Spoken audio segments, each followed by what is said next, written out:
welcome to Hard Talk. I'm Stephen Sackur. Given Joe Biden's pride in his Irish roots, his determination to be in Belfast and Dublin to mark the 25th anniversary of Northern Ireland's Good Friday peace agreement comes as no surprise. The US government continues to use its transatlantic leverage to try to ensure the peace holds despite political tensions in Northern Ireland.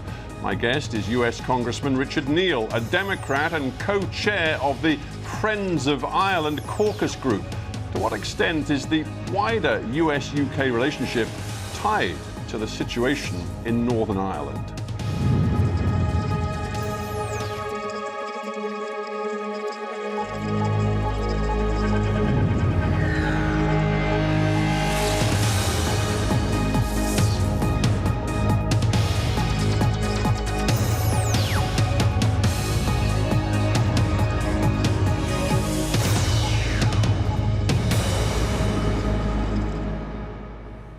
Congressman Richard Neal in Springfield, Massachusetts. Welcome to Hard Talk. Pleased to be with you. Well, it's a pleasure to have you on the show. What does Joe Biden's determination to be on the island of Ireland to mark this 25th anniversary of the Good Friday Agreement, what does it tell us about the priority he puts on doing what he can to maintaining the solidity of the peace there? Well, I think it's a historic anniversary. And I think that America served as an honest broker through the negotiations. And they were able through, I think, strategy and patience to bring about a successful conclusion to the agreement, recalling that before the agreement, there were 30,000 British soldiers in an area the size of our state of Connecticut. There were 106 military installations. There was a Royal Ulster Constabulary that one tradition of the communities decided. They thought that it was very unfair in their daily treatment. And today, we have a prosperous island, still a ways to go. But the key here, Stephen, is to point out the following. All sides had to give up something in terms of aspiration to bring about this significant achievement.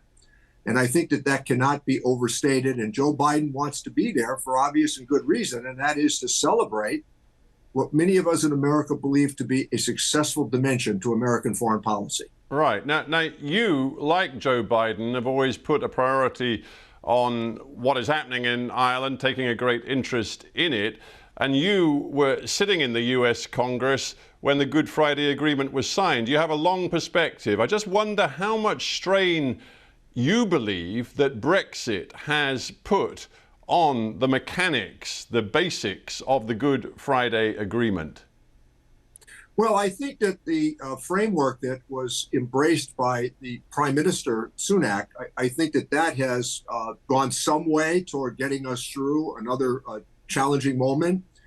But one of the problems with Brexit is when you have a referendum question, and certainly a sovereign people should determine through the ballot box, if they intend to do it that way, their own destiny. I think one of the promises that was offered up in support of Brexit by the Brexiteers was that somehow all of it would be a panacea and it would be very easy. Well, I think that right now people have had a chance to reflect upon that referendum question. And referendum questions, as you know, one of the dangers is that they're yes and no questions. They not generally embrace the nuance of some compromises. The result has been that Brexit certainly complicated issues because it fully implemented without the protocol that the former Prime Minister Johnson had in fact negotiated. Then Brexit, conceivably, based upon what the European Union and the European Commission suggested, was it could have returned a hard border on the island between the North and the Republic of Ireland. And I don't think that anybody found that to be a desirable outcome. Right. Now, clearly, the US administration didn't want to see that happen. You refer to Rishi Sunak, Prime Minister Rishi Sunak's deal with the EU. They call it the Windsor Framework, and it's a complicated agreement, but in essence, what it seems to have done is found a nuanced way to free up trade between mainland Britain and Northern Ireland while ensuring that the open border, the no hard border between Northern Ireland and the Republic of Ireland is maintained. Now, it's a solution which the British Parliament has overwhelmingly approved. The problem is that the key unionist party in Northern Ireland, the Democratic Unionist Party, refuses to accept it. Now, do you believe Joe Biden will go to Belfast and try to convince the DUP that they must accept this deal? Well, the DUP, they were in Washington recently. I've had a long-standing relationship with them. And even where we might disagree, I think that part of what we want to accomplish here is prodding them to sit in government. You know, in a democratic election, sometimes we might not like the result, but that doesn't give us the ability to walk away from a result after we've signed up for an agreement that brought about the idea of self-representative democracy. And I think that the danger here is that in the framework that was outlined by the Prime Minister, which I think is a pretty good one, incidentally, I think was the best path forward after a lot of deliberation. And remember this, Stephen, there is a great deal of ambiguity in the Good Friday Agreement, but the election that took place, the result of which the DUP might have disagreed with, should not be the purpose and reason for leaving what I called earlier self-government. But that's the reality. The DUP, because they are not satisfied with the Windsor Agreement, are refusing to go back into the devolved so-called Stormont government in Northern Ireland, as a result of which the Northern Ireland devolved government simply cannot function. So it comes back to American leverage. Will America be using its leverage to do whatever it can to change that situation, to change DUP minds? I've been in contact with the White House. I've had a long friendship with Joe Biden. I was with Bill Clinton in New York a couple of nights ago. We hosted a forum on the success of the agreement. And I think that there could be some gentle nudging here, understanding that we all want to, I think, travel on the path that will bring about what I've often referred to as two traditions that live in one community. But there was an election. And I hope that even the disputes we've had in America over recent elections, as you know, the outcome is accepted. Isn't the problem here, if I may, Congressman, isn't the problem here that, sure, that people like you and your fellow Democrat and, in a sense, your party boss, Joe Biden, you're not trusted by unionists in Northern Ireland? You care deeply about Ireland, but you have a set of views about Ireland which the unionists are deeply suspicious of. And Joe Biden himself, in some of the comments he's made in the past, some of the jokes he's told about not wearing orange and things like that, he has deeply upset unionists, and he, and frankly you, are not seen as honest brokers there. Well, I don't know what the reasoning with that would be. I have had a long-standing relationship all the way back to welcoming Dr. Paisley to the Capitol of the United States. Sat in between he and Martin McGuinness during luncheons. A relationship that goes back to even the late 1980s. I think that part of the story that needs to be told is that for the unionist tradition, they are always welcome to these meetings in Washington. And if we have a disagreement, I don't think that the disagreement ought to stand in the way of what the electorate did. Well, yeah, but it does. I mean, I hate to break it to you. I don't want to be cruel, but the current You're not leader of breaking it to me, believe me. the current leader of the Democratic Unionist Party, Jeffrey Donaldson, said this after you visited Northern Ireland in May last year. He described yours as, quote, the most undiplomatic visit I've ever seen to these shores. He said that the language you used displayed an alarming ignorance of the concerns of unionism. So, you know, you, Joe Biden, and people like you are simply not trusted by the unionist side. Well, I would say that's very different in private. And that is to point out that I had a drink with Sir Jeffrey when he was in Washington. We posed for a picture. We exchanged pleasantries. I urged him to sit in government. And I will only suggest that the exchange was very healthy. You should understand, I've known Sir Jeffrey for a long period of time. I've known the DUP for a long period of time.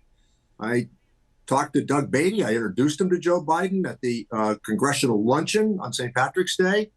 And if we have a difference of opinion, that doesn't mean that we can't embrace two traditions living in one community. Well, that sounds lovely. That sounds really lovely, Congressman, but let me be blunt about it. Good. You have an agenda, right? You want to see, in your lifetime, as soon as possible, a united Ireland. What I want to see is the acknowledgement in the Good Friday Agreement of what we call the principle of consent.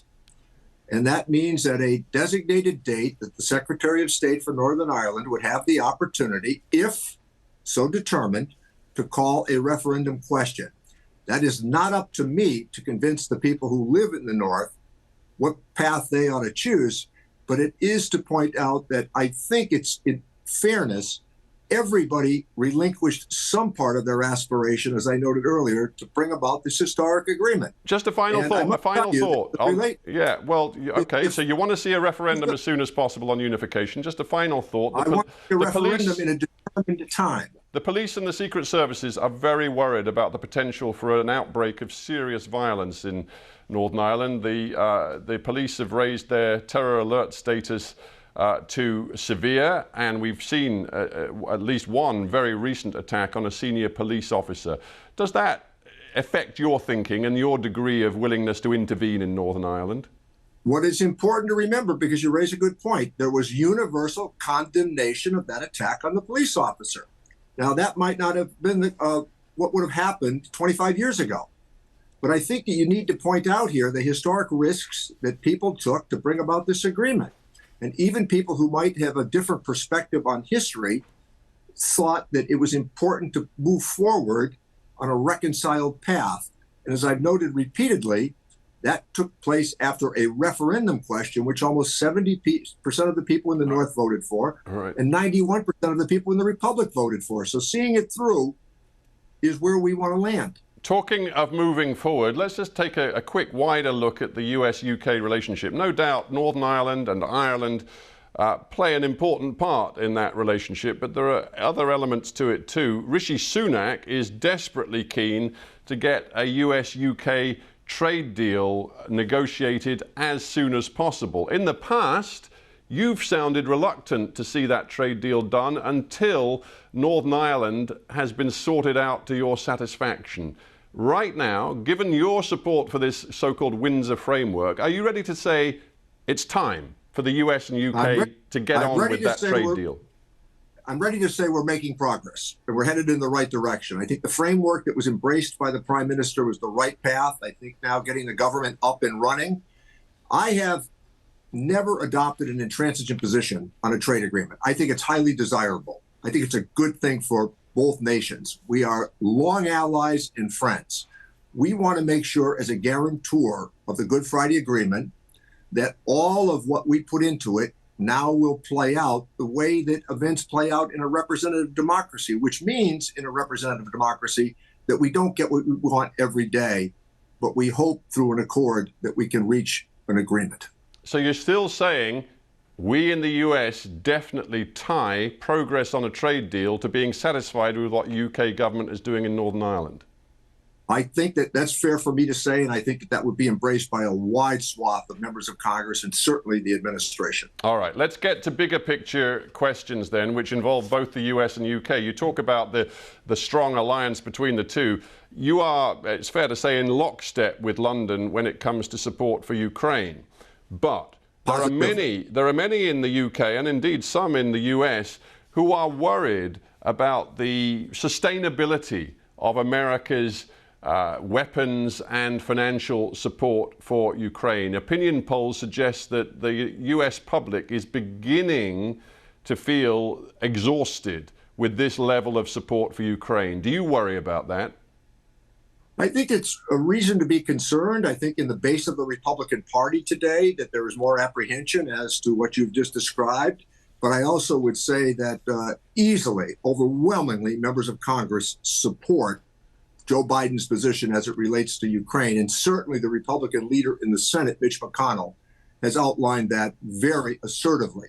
Now, the other point here to remember is that for Republicans in Congress to begin to question the Soviet aggression in Ukraine, that's entirely contrary to the position that Ronald Reagan... Yeah, hang on. It's not Soviet. I mean, you may believe that Putin's acting like an old-style Soviet leader, but Russia is Russia. It's not the Soviet Union. And the point made by Ron DeSantis, potential challenger to Donald Trump for the Republican nomination, was that, in his view, the U.S. did not have a vital strategic interest in East Ukraine, in the fight between Russia and Ukraine, as it may have had during the Cold War. He walked that comment back in about 12 hours and took a much more hard position as it related to Russian aggression. And I use the term Soviet because Putin has made it clear that he believes that what Gorbachev negotiated was one of the great mistakes in the history of Russia, which then would lead us into the direction of Eastern Europe being under the yoke of Marxism, the Baltic nations, and it was NATO, led by the United States and the UK and others, who stood fast in their opposition to Soviet aggression and now to Russian aggression. Donald Trump sees a political opportunity here because he's telling the US public the Biden administration has spent $100 billion and more on its various economic, military and humanitarian assistance to Ukraine. And at the very same time, he says our own country is going to the dogs in various different ways. When the people of Springfield, Massachusetts come to you and say, Mr. Congressman, how can we be spending all of this money to help Ukraine when we cannot even fix our own problems? What do you say to them? Well, I represent Ukrainians. I have a lot of Poles. I have a lot of Eastern Europeans that are in my constituency, and I think they would share my view that standing up to Russian aggression here is a very important consideration. So you're not worried that Donald Trump actually may have found a fault line here, which over the next 18 months may work rather successfully for him, preying on the fact that many Americans feel there are huge problems still to fix in your own country, rather than spending so much money on trying to help Ukraine? Well, let me boldly point out that the American soldier and the American taxpayer overwhelmingly financed NATO. We continue to carry more than our share in NATO. Our allies and friends, including as of just 48 hours ago when Finland announced that they were going to join NATO, Sweden would like to join NATO, and the Swiss are talking about joining NATO. I think that the civilized nations of Europe, along with the United States, are speaking with one voice as it relates to Putin's right. But you're a Russia. multi-term congressman. You know how to win elections. I just wonder whether you have noticed that some of your fellow Democrats in the House are getting worried about this. Just the other day, Representative Ed Case, he said, how much bigger is this bill for Ukraine going to get? We have, he said, to at least anticipate the possibility the bill could be even higher next year. And that, he suggested, was going to be very difficult. Would you agree? And is there a limit to what you think America should do? No, I don't think I don't think it's difficult. I think it's part of American foreign policy. It's baked in. And I would say this as one who stood outside the Brandenburg gates within days of the collapse of the Soviet Union. And having walked back and forth through Checkpoint Charlie, it was a moment of great celebration in the world. All of what we had believed since the Russian Revolution of 1916 had been put to pasture. And I think that when you look back at that triumphal moment, Democrats and Republicans were of one mind as it related to, at that time, Soviet and now Russian aggression. And incidentally, NATO worked then and NATO works now. All right, let's bring it to domestic U.S. politics and the melodramas that the world has been watching in a courtroom in New York over the past week or so. Donald Trump is now arraigned. He faces felony criminal charges. Are you tempted to rub your hands with glee, or do you see a potential element of political jeopardy here for you as a Democrat? Neither. I am not looking at my career or the Democratic Party's positions to be jeopardized, nor am I looking at this trial in New York as one that fractures and jeopardizes the American jurisprudence system. What I am looking at here is that the district attorney in Manhattan brought the charges. They have been unsealed, and now in our system... Was that misguided of him? I mean, this is historic. It's never happened to a president before, and one of your own senior voices in the Senate, Joe Manchin, has expressed sadness, as he puts it, about what he sees as a potentially difficult moment in American politics and indeed possibly for your own party, because there are going to be people who see this as overreach and also a political persecution.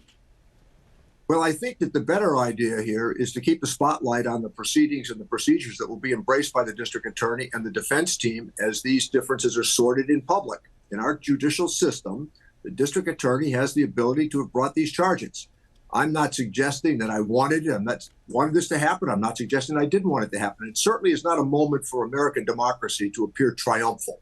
I think that what we want to see is to watch these events play out, and then a jury will make that determination. There was a very interesting headline in the New York Times the other day. It read, "Biden has the Oval Office, but Trump has center stage." Let's talk about Joe Biden. Do you believe that he should and will face a serious challenge for the Democratic Party nomination for 2024? No, he will not face a serious challenge for renomination, that's for sure. I think that that's been very clear that some of his opponents in the last round, they've already indicated fairly aggressively that they intend to support President Biden as he seeks re-election. We anticipate that that announcement is just around the corner. And also, I think to point out that without that challenge for renomination, that puts him in a position where he can co-opt, I think, not only the center, but some of the elements on the left as well. So I think that his prognosis right now for re-election is quite strong. Interesting. You talk about the center, you talk about the left. You're a well-known centrist Democrat. Indeed, in 2020, as Biden was approaching power, you warned him not to spend too much money, not to go for an ambitious Green Deal, not to go for massive Medicare expansion. You're a guy who worries about the government spending too much money when Joe Biden has actually spent trillions of dollars on COVID relief, on infrastructure, on his Inflation Reduction Act. Do you worry that the American public are going to look at Biden and feel that he's been captured by the left of your party? Well, I'm pleased to report that I authored much of that legislation, and I did it in tandem with the White House at the time. But I did make the argument then that in the Inflation Reduction Act, which I think is wildly successful so far in terms of implementation, and some of the other pieces of legislation, I am still a believer in concentrating on doing a few things very well rather than doing a lot of things in a mediocre manner. See, Hillary Clinton said just the other day that liberals, this is her quote, liberals risk costing the Democrats political power. Would you agree? I wouldn't say that they risk costing us power. I think that with Joe Biden's leadership, we can find plenty of room at the table for the center and the left in the Democratic Party, but to get on with problem solving. And I would say this, that it's easy to be performative in American politics. I think probably you would make the same argument in the UK. What's really hard is sitting in a room for days and days and weeks, negotiating and offer amendments to get legislation which improves lives over the goal line. The easier part is to embrace the narrative. The hard part is offering legislation. Final point, Congressman, and I really do not wish to be ageist, but this is something that's coming from the American people, not from me. Joe Biden is 80 years old. Were he to win a second term, he would finish at age 86. There are various opinion polls which think that a majority of American voters do not think, and I'm quoting an NBC poll here, do not think he has, quote, the necessary mental and physical health to be president. 54% of voters agreed with that. Do you? Well, I traveled with him to Cleveland recently, and I thought he was in great form. Spent 2 hours talking to him on Air Force One while we had lunch. I think that when I've been with him, even over the course of the last few weeks, he's clearly on top of his game. Do you think that the world's greatest superpower should be led by an 86-year-old? Well, I think one of the great lessons here is how important Winston Churchill was in his age years as well. All right. We have to end there. Congressman Richard Neal, I thank you very much indeed for joining me on HARDtalk. Thank you, Stephen. Good to be with you. Thank you.